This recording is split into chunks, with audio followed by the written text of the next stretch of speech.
அனைவருக்கும் வணக்கம். வணக்கம் சாதி. வணக்கம். நாங்கள் இன்றைக்கி மருத்துவம் சம்பந்தமான ஒரு முக்கியமான ஒரு விடயத்தை பற்றி கதைக்கலாம்னு சொல்லி யோசிச்சிருக்கிறோம். இந்த ஸ்ட்ரோக்னு சொல்கிறது, பாரிசவாதம், அங்சபாக்கின்னு சொல்லுவாங்க சிங்களத்தில் சொல்லுங்கன்னா.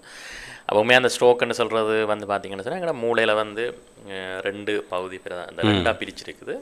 இப்போ இடது பக்கம் வலது பக்கம்னு சொன்னால், இப்போ இடது பக்கத்துக்கு வந்து ரத்தோட்டம் குறைவு அந்த பக்கத்தில் வந்து பாதிக்கப்பட்டால் எங்களுக்கு வலது பக்கம் வேலை செய்யாது, கை கால் வேலை செய்யாது.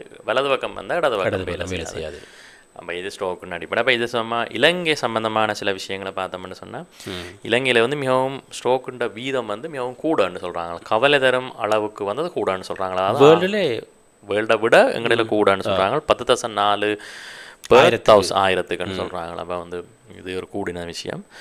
அப்போ இதில் வந்து ஆண்களை விட பெண்களை விட ஆண்களுக்கு அதிகமாக கூடான்னு சொல்லி 65 வயசுக்கு மேலே வந்து ஸ்ட்ரோக்குன்ற வர்ற சந்தர்ப்பம் வந்து அதிகமாக சொல்லினா. அப்போ இதில் வந்து சில என்னென்ன காரணிகள்ன்ற சொல்லி ஆய்வு செய்திருக்கணும்.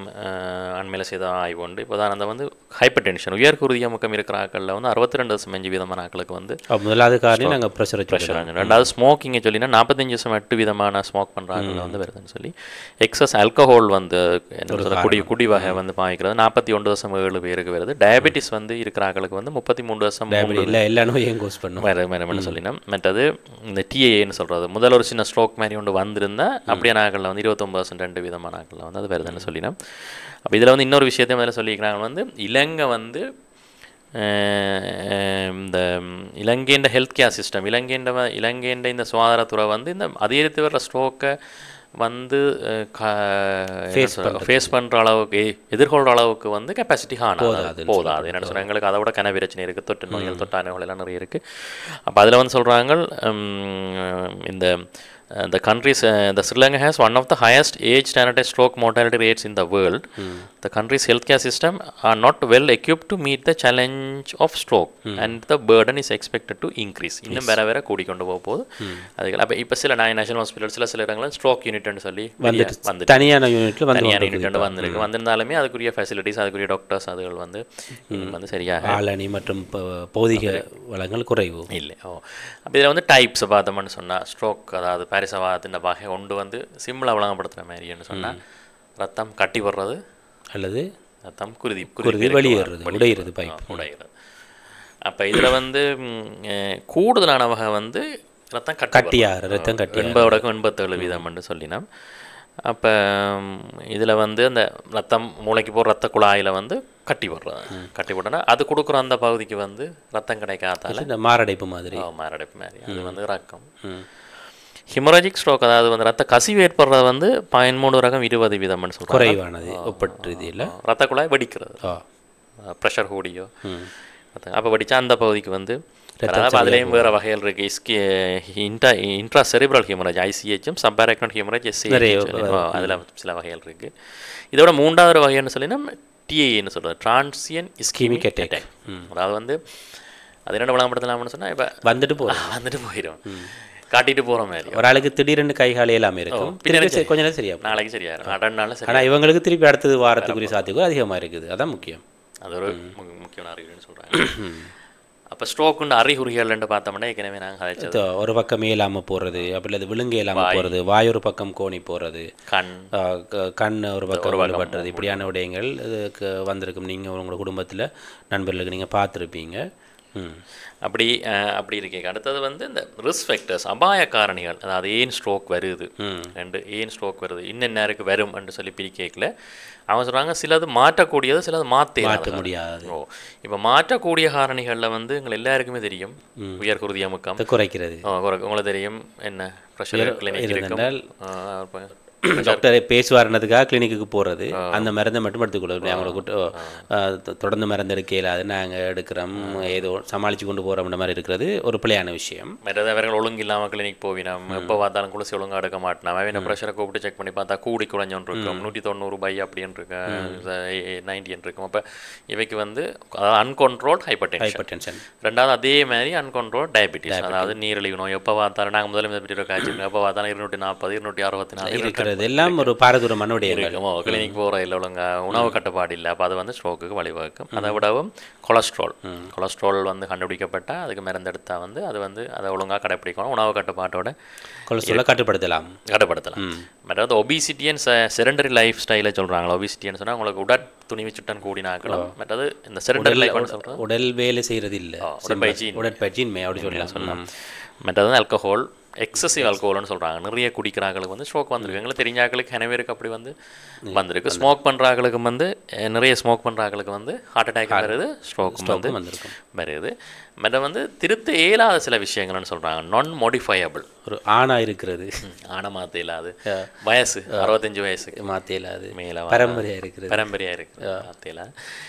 மற்றது ப்ரீவியஸ் ஸ்ட்ரோக் அல்ல டிஐ ஒரு முறை வந்துட்டு போனால் அவருக்கு திருப்பி கூட அதை மாற்ற இயலாது.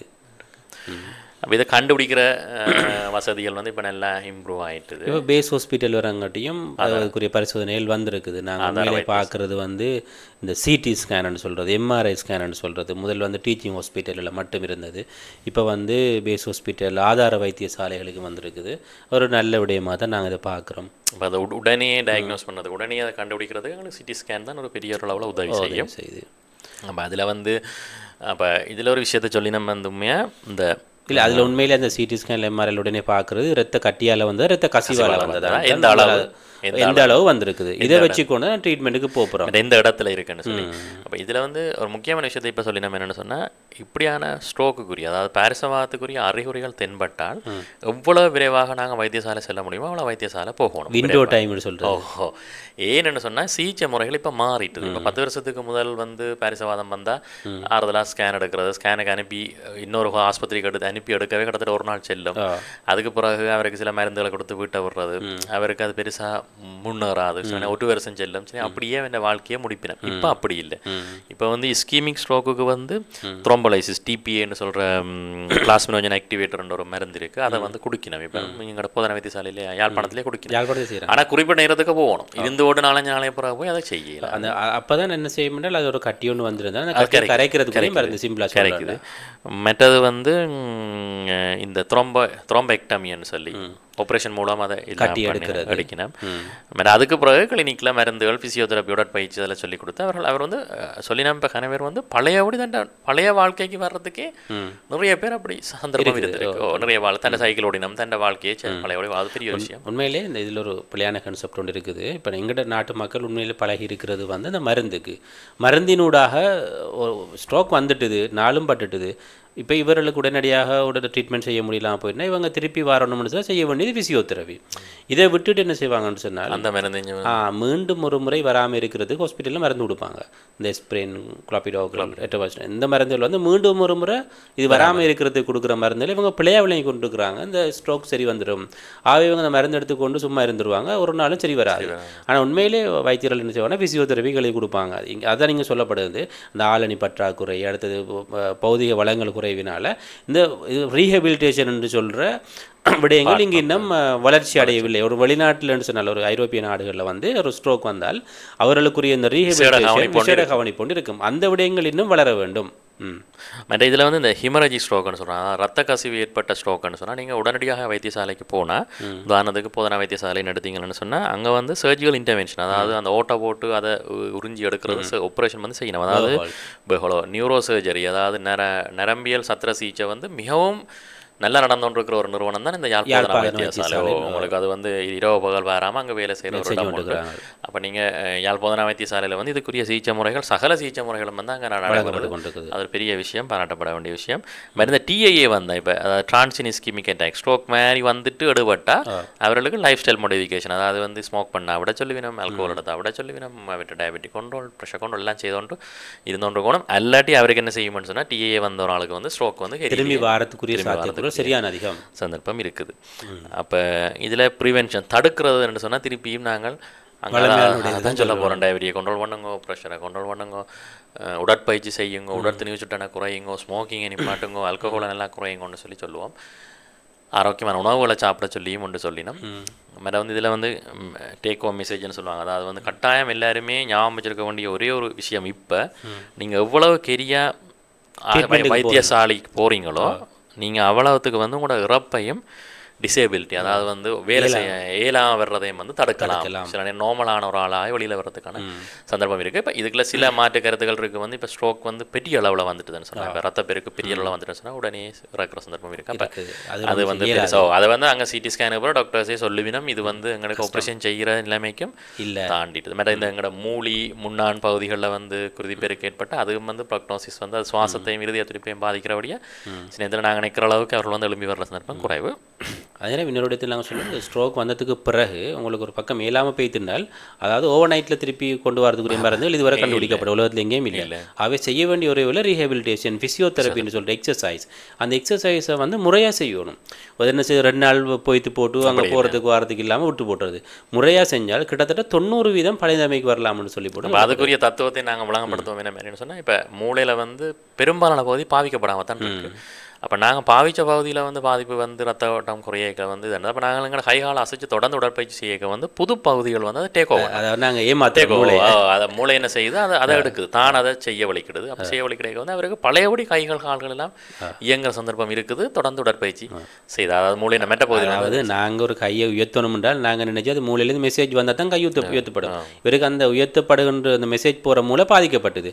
அப்போ நாங்கள் உயர்த்த பக்கத்தில் இருக்கிற மூளை நம்ம விருத்தி அடையதுக்குரிய சாத்தியக்கூறல் இருக்குது. முயற்சியை கைவிடக்கூடாது.